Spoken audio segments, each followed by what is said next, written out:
again. I guess it's time for us to chat, as is our routine. Not to imply that this is unwanted. In fact, I think I'm growing rather fond of you. You and I have shared a grand nothingness, and I feel as though your belly is a suitable embassy amidst the unknown above.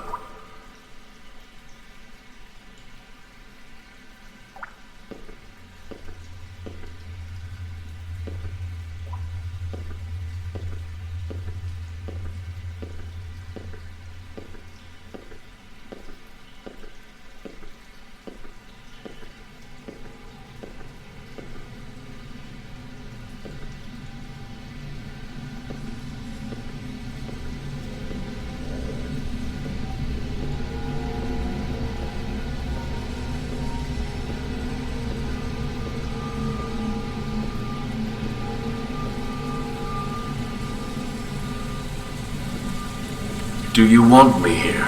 I know the question must seem odd, if not insulting, but I really must ask. You seem distant as of late.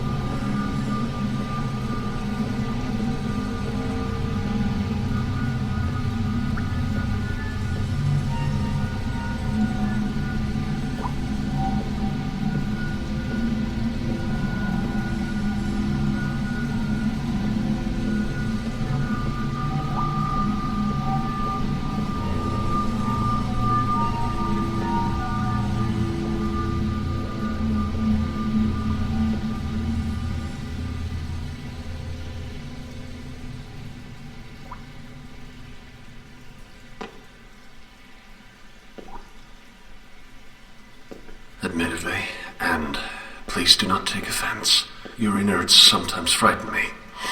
Even in the complete safety of a belly and to myself, there are places like this that I do not want to know.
Shall I ascend to your lungs and feel your breath? I think that would be lovely.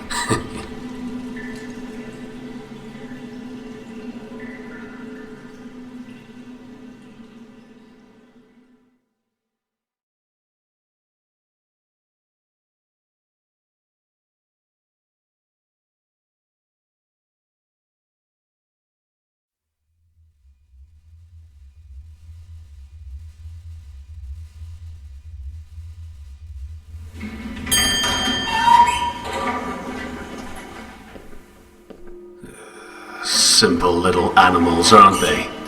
Filthy, no doubt, but can you really blame them? I suppose that if I were to hate them for their nature, I would be just as filthy. It's an odd position. To hate a rat for being a rat is to make oneself a rat all the same.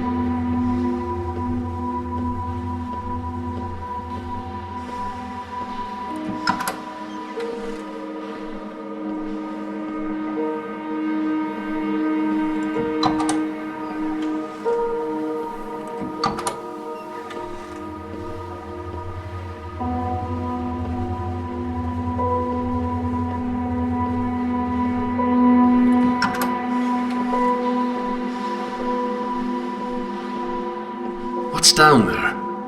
No one ever told me. Not that I know anyone. Apparently, after the Guild took this area from the Order, they felt the need to block off the tunnel leading to an access point dumping into the unclean water. Everyone knows not to drink it, so why block the path?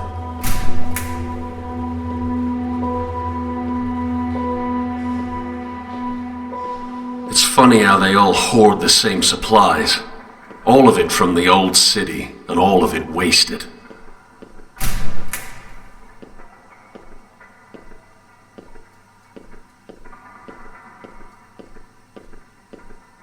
Would you grant me another ascent? I've explored your innards. Let me scale your back.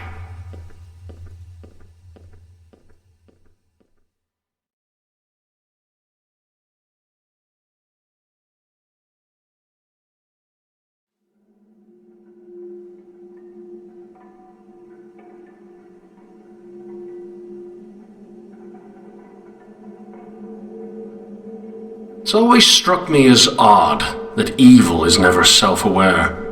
I mean, the most horrendous actions, these conglomerate endeavors of warring cabals, are caused by the best intentions. So all that's left is this grand suspicion of idiocy. Good intentions are moot under the control of a ludicrously stupid idea. But my contribution is hardly an appropriate contrast. I would like to argue that my contribution is non-existent, and thus superior to their negative impact. But the truth is, we're all infinitely terrible for not contributing at all, be it through neutrality or detriment.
I don't know why we exist in self-destroying structure.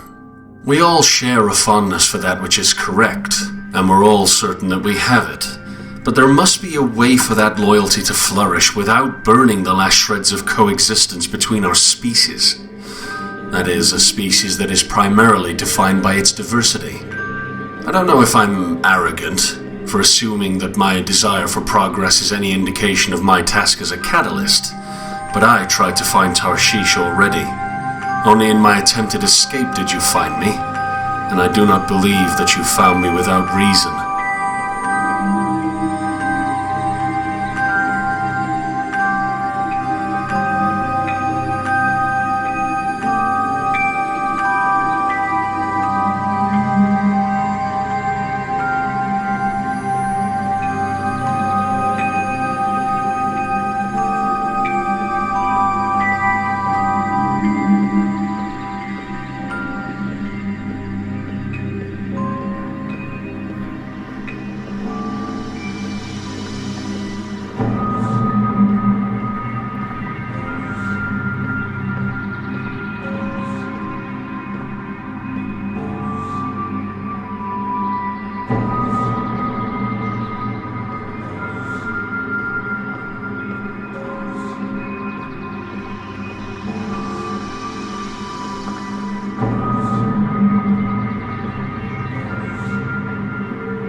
I actually knew the man who lived here.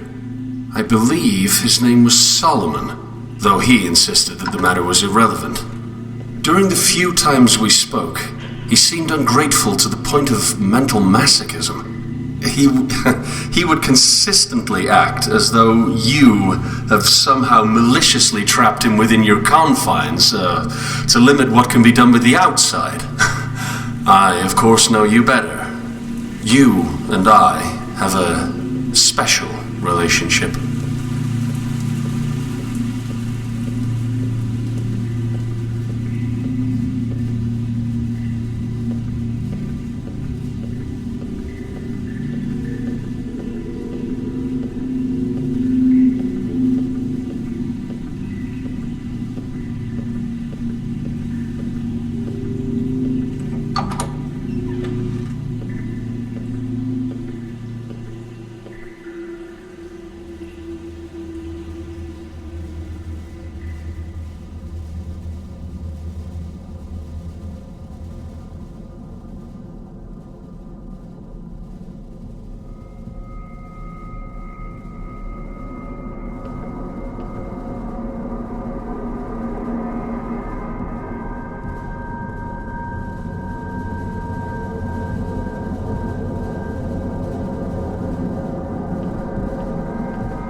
Could only have seen your qualities, your utilitarian and defensive necessity.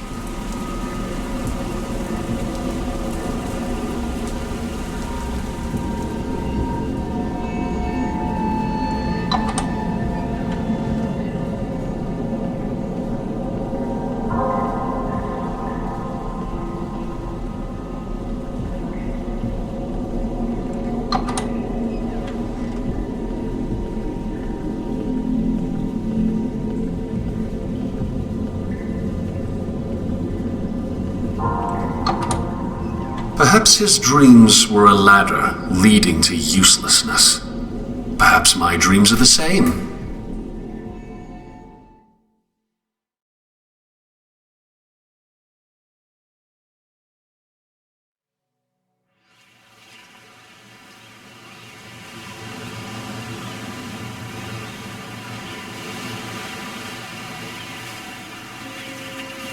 How much do you know of the old world? Did you even exist? Were you thrown overboard when your fall occurred, floundering in a new and terrifying negativity? My transition was not a comfortable one, so in this we can feel a measure of companionship.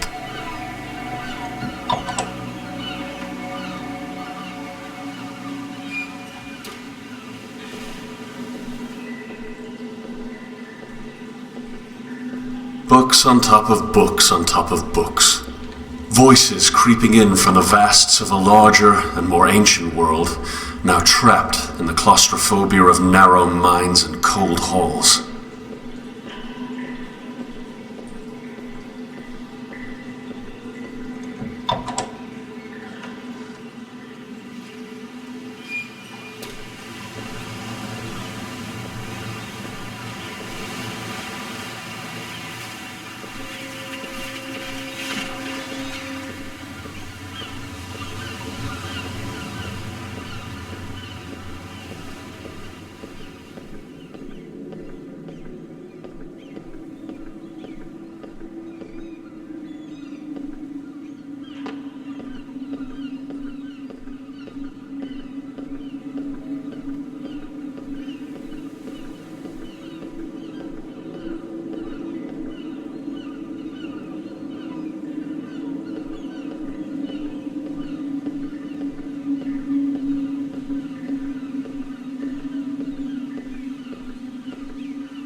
One of the larger unknowing camps is nearby. Their lack of organization tends to make it difficult for them to avoid the conflicts between the guild and the order. Of course, the unknowing themselves make their own little raids. This results in it being difficult to maintain any sense of pity. Regardless, I'm sure the onslaught was horrendous. People never fight harder than when someone else attempts to uproot their anchor, even if that someone only does so by existing.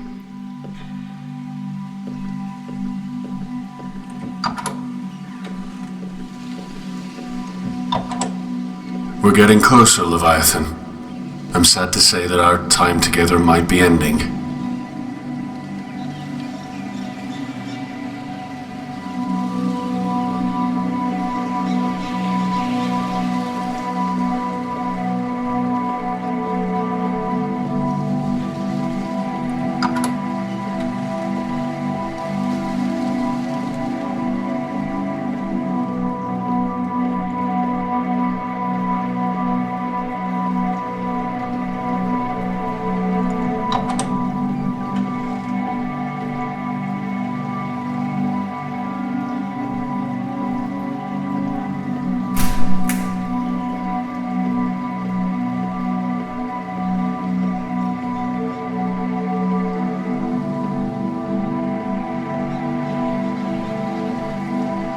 All of our dreams at their core involve some sort of contentment. This is the one desire we all share, but is it a goal that really should be met? After finding contentment, what then? Where is there left to explore after the last temporary comforts of happiness have been extracted?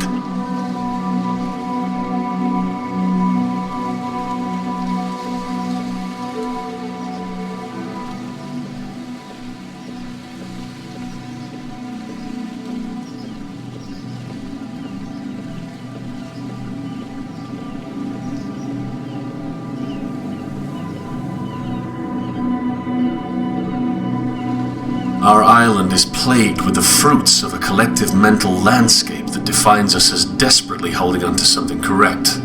So there is no place to hide, without truly secluding, or perhaps risking, the inland. On some level, I feel as though I cannot blame the dwellers. Their zeal for truth is commendable. They're fighting for something, rather than keeping it to themselves. They're acting instead of hiding. Still, must cruelty be the manifestation of certainty? If only truth did not need to be compatible with itself. If only we didn't need an anchor to be right. If only we could sail instead of collecting dust on the memories of voyages past.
Is this dream truly manifesting?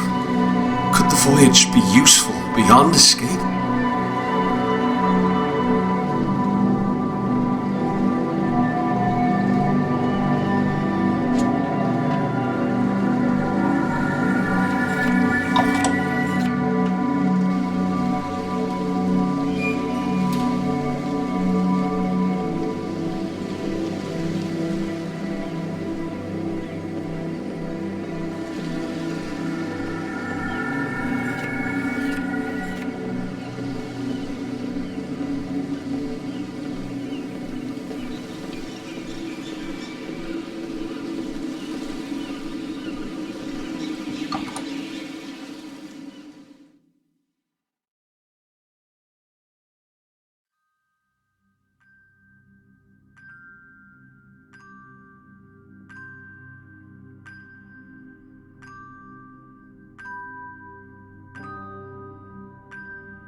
I remember the exact moment. I remember the slight touch of ocean air passing over my skin as I stared aimlessly into the afternoon sky. It's interesting how, though generally more depressing, I actually preferred a cloudy sky to a clear one. Two vast expanses of blue separated do not have that quality of diversity that a more speckled display boasts. This is not to say that a cloudy sky is wholly unfortunate, because there were moments amidst the grey that I learned to dwell in. I learned to live in the moments where the heavens would tear through the sky as if digging through dirt, creating little bursts of pastel light in the otherwise desaturated gloom. It's as if clouds are nothing but a frame.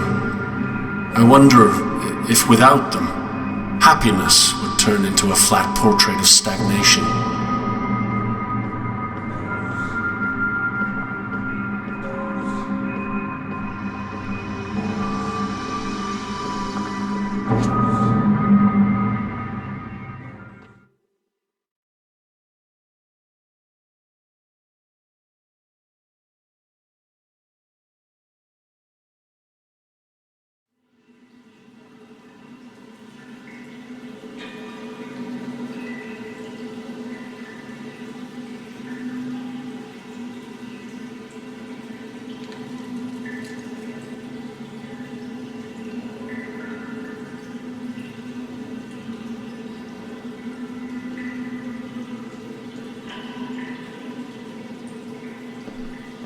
We're almost there, Leviathan. The final step between me and the old city's upon us.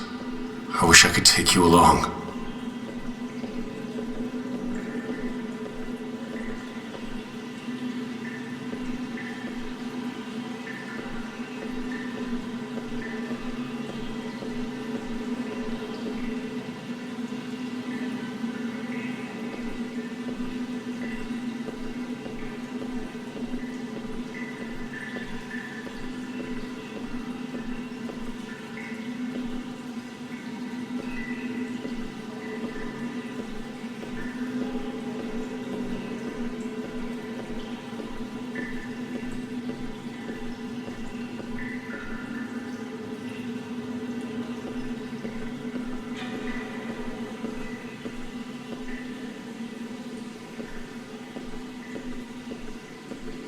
Will you remember me? After all, I could never forget you. And how can I even begin to thank you for all that you've done for me? You protected me from a world that I was too weak to bear. But now the distant shores of another reality are calling me home. To something I've never seen before. A dangerous and unpredictable world lies ahead of me. But I'm ready to let loose the sails.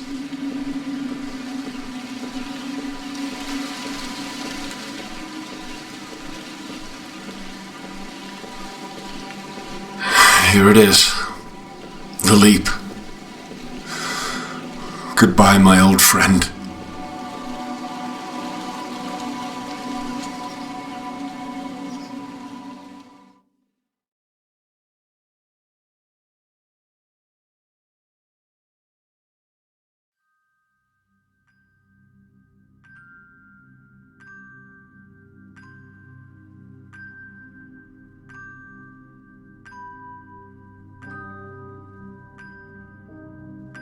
If this final dream before the new is to be trusted, then all life follows the pattern of broken progression. Some call it redemptive history, still others call it galvanization, yet the trajectory is undoubtedly the same. We exist on a familiar shoreline, with the waters lapping at our feet. We look back and see an explored and thus frozen world. Then, as if subconsciously recognizing the need for change, we dive into a prison of even further inactivity. My prison was my only friend, it seems, but even he saw fit to spit me upon a new shore.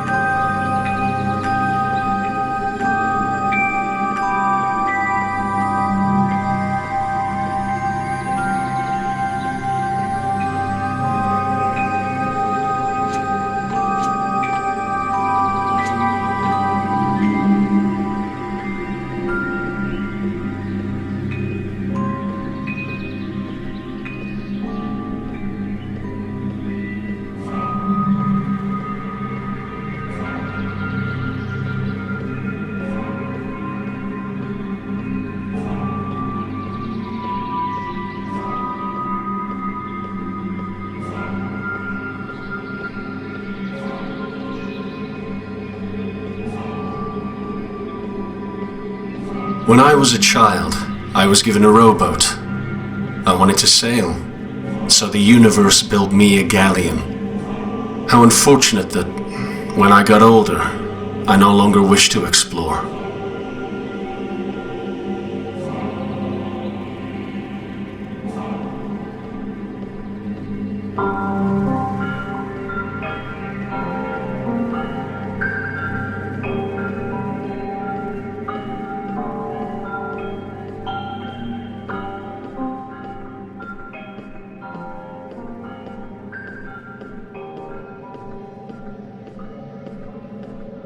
I am going to explore again. I'm going to board my vessel and sail into an unknown world to dream all the more. I'll leave this dream behind to feel the sand of other shores in my hand and let it loose as I travel inward towards newness. First, however, I'll make one last dive into abyss.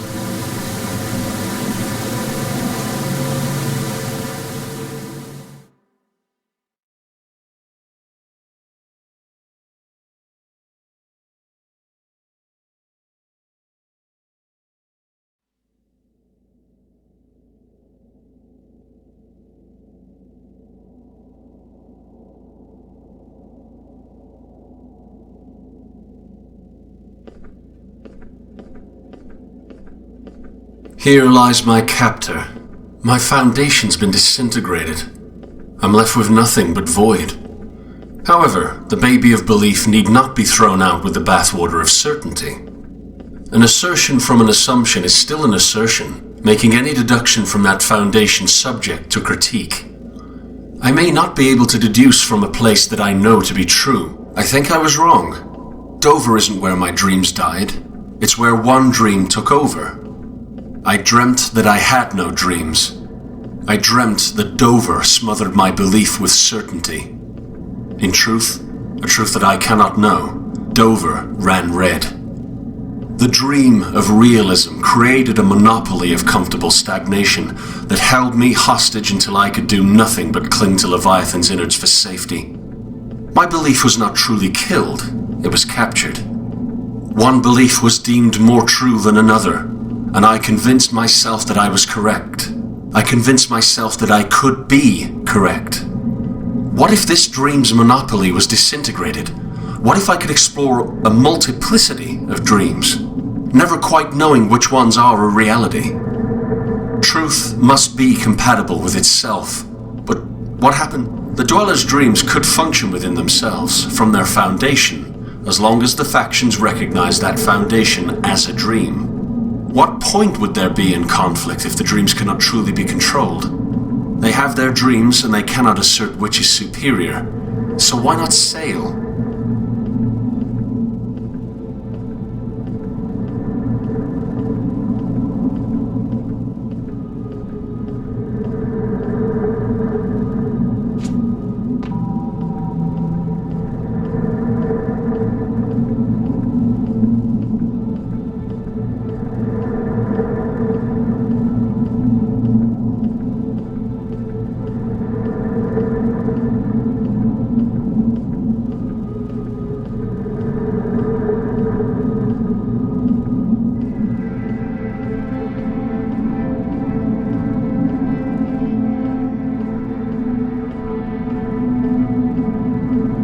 Truth must be compatible with itself based on a starting point I can't prove.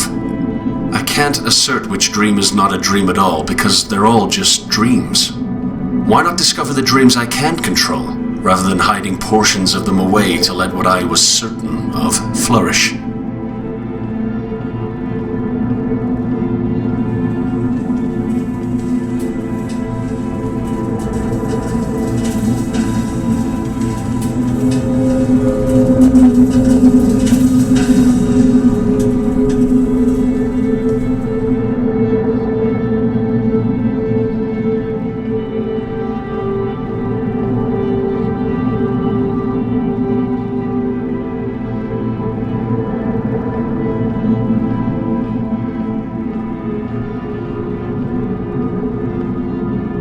One last look at my cage. One last dive into the abyss of negativity. A terrible world full of terrible people, yes, but that can be changed. Epistemic humility can regress to the deconstruction of stagnation. What I previously thought to be stagnation itself, the lack of any true knowledge, is simply the deconstruction of an anchor, freeing us to traverse the unexplored. I swam the depths. I confronted the bottom of the redemptive checkmark. I was far more negative than those who still cling to certainty, but that's part of the progression. It's part of the broken progression. In this respect, we cannot improve without first